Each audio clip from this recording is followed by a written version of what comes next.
Hey you guys, welcome back to the channel with another how-to tip. The audience out there is looking for instruction on how to replace or do a carb swap on their Chinese scooter, you guys. So a lot of the scooters out there are the 49cc. You also have a 150cc. It's generally all the same. Right now we have on our lift a Solana manufactured by Young Fu, supplied by both Apollo and Vitassi. I'm going to show you guys how to do a fast carb swap. Those of you that don't want to take their scooter to their local small engine repair, then this is the way you'll do it, you guys. It's really simple to do, and we're going to show you guys a step-by-step.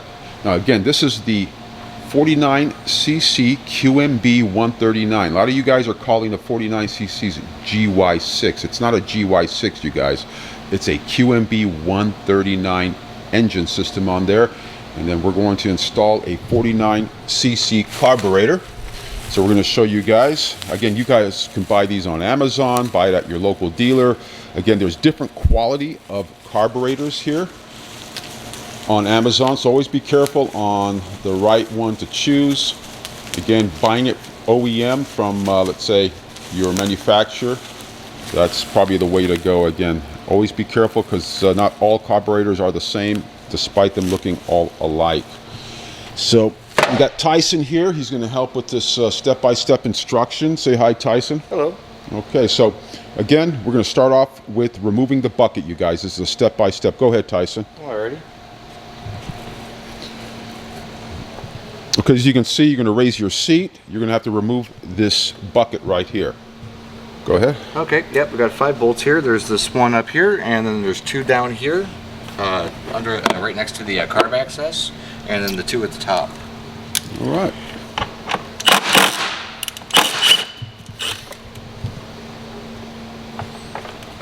Now, we always recommend having an accountability tray, you guys. Make sure you put all your hardware in there so you can account for it. It's not going to get kicked around or dropped.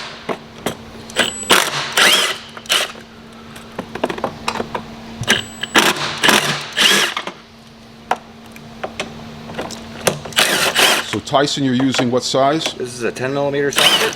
10mm socket, you guys. Generally, all the 49cc's are the same. 10mm to remove the bucket over here. Sometimes there's a Phillips here rather than a... Okay, and then sometimes there's a Phillips over here. All right.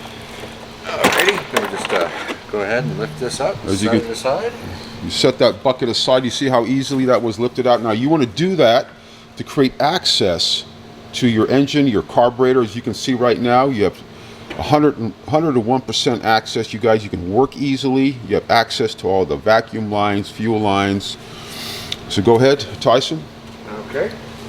Next thing I'm going to do here is remove the throttle cable. Do that, there are these 2 bolts right here. You loosen up one of the nuts.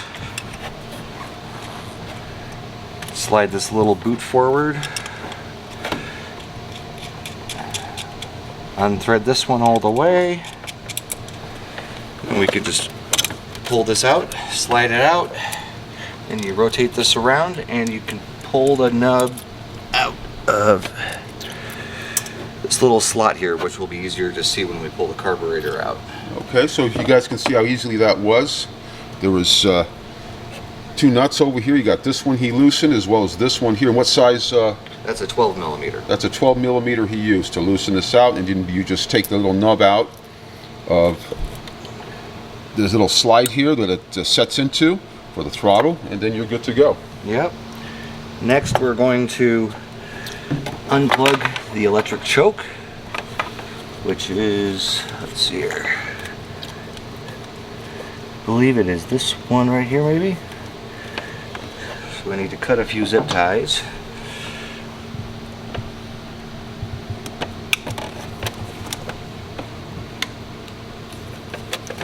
Okay, there's the second one right up here.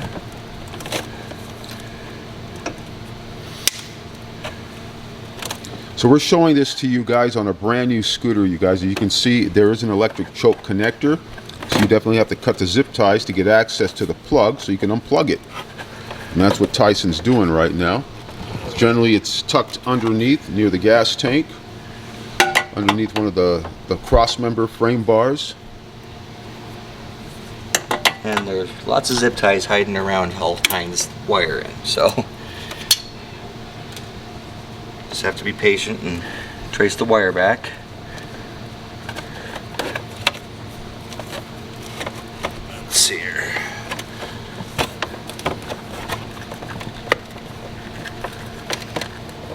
And when you find the plug, just go ahead and unplug it, and your choke is. There you go, you guys. So he unplugged it. Got access to it, he unplugged it. All right, so this is part of the process. Okay. You need to do that before removing the carburetor. And then we need to also disconnect the fuel line.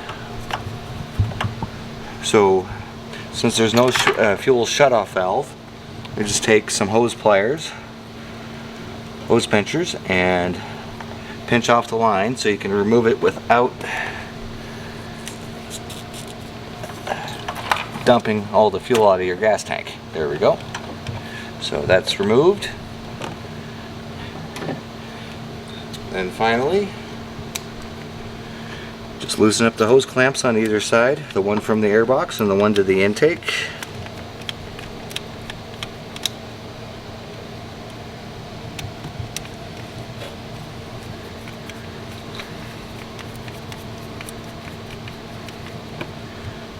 Okay, so you see what Tyson just did. This is the intake manifold. He's loosening the clamp here, and he also, this is where the air filter is connected to on the back of the carburetor. He loosened this clamp as well. Now he's going to be able to remove the carb. Yep, you can just reach in and just pop the hoses off.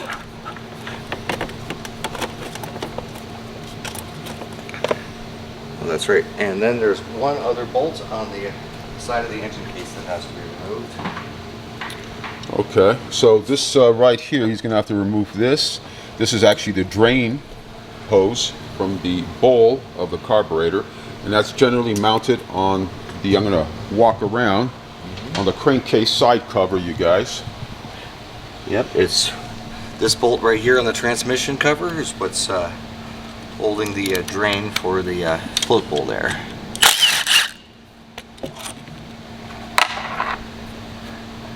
Okay, as you can see, the float bowl drain is now free. And then we can just lift the whole carburetor out. Okay, so this is what the 49cc QMB139 carburetor looks like, you guys. Now again, this is a brand new scooter, so we're going to reinstall this right now and show you guys the process. Alrighty. Well, you just basically go in and go do everything backwards from taking it out. So Tyson's going to reverse engineer whatever he did. Going to put it back in. So I like to hook up the fuel line first because it's easiest to get to when it's actually not down there. You want to route this line. Usually I like to pull it under the carburetor just to keep things cleaner. Now that the fuel line is installed, we can remove the hose pincher. And let's see here, so I'll set this down. Go ahead and drop the drain line back down the hole there.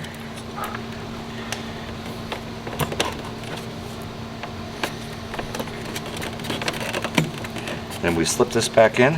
There is a little alignment notch. There's a little tab on the carburetor here, as well as down here, if you can see that there's two little nubs that tab slips between.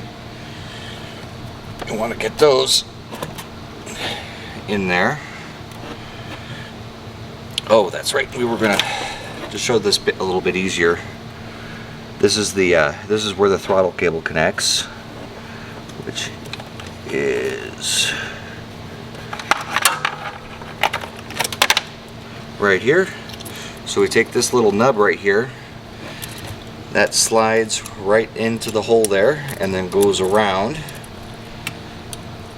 and you pull this back, stick that in place. We're going to leave this loose for right now until the carburetor is the rest of the way installed, and then we'll adjust this cable. So you guys, it's very easy to do it when the carburetor is still loose, so don't set the carburetor or tighten it up.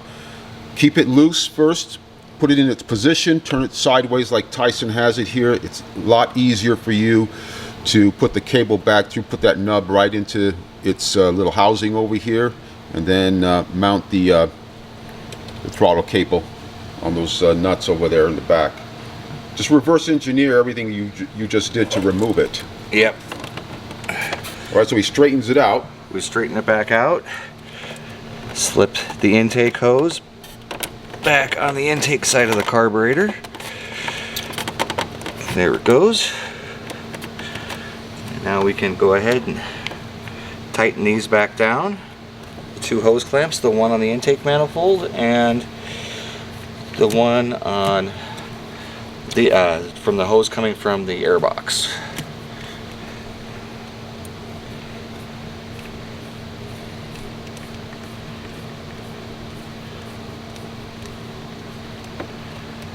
Okay. Then we have this electric choke line, which we find the plug from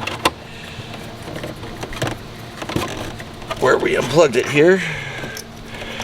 I'm just going to pull this up through here so we can get to it easier. So you can just hook that plug back up. Then you want to zip tie everything back together. I will do that. Okay, as you can see what Tyson just did, you guys. So he's just engineering what he just did to remove it. He plugged back in the electric choke. All right, so he's going to zip tie this stuff back. Again, that's all you got to do is follow the steps. So to remove it, then just do reverse engineering on the install, you guys. As you can see, he set it in. Again, don't tighten up the carburetor in its place until you put the throttle cable back. So you make all your connections. And make all your connections. Then you can retighten it. Again, he put this is the intake manifold. This is nicely snug in, and then this also is for your airbox assembly here. So this is very easy to do, you guys. Again, then all you got to do is button everything up, make it nice and tight. Make sure you purchase some zip ties, have some zip ties so you can nicely tighten up and put everything back in its proper location. So these are the easy steps, you guys, on how to remove and then reinstall on the 49cc QMB139 carburetor. These would be the same steps if this was a 150, you guys. So hope you guys understand. If you have any questions, just email us or just comment below. Like, comment, and subscribe. I want to thank Tyson for going through the steps for you guys. So those of you that want to do this at home, as you can see, it's really easy, but you got to remove the bucket, you guys. You got to remove the bucket. We showed you how to do that, and then the rest is just going to all happen and fall in place. So hope you guys are well. ScooterATVSales.com, you guys. And if you guys are looking for some parts, it's ScooterATVParts.com, and you'll find us on Instagram at ScooterATVSales. And we'll see you guys soon. Take care.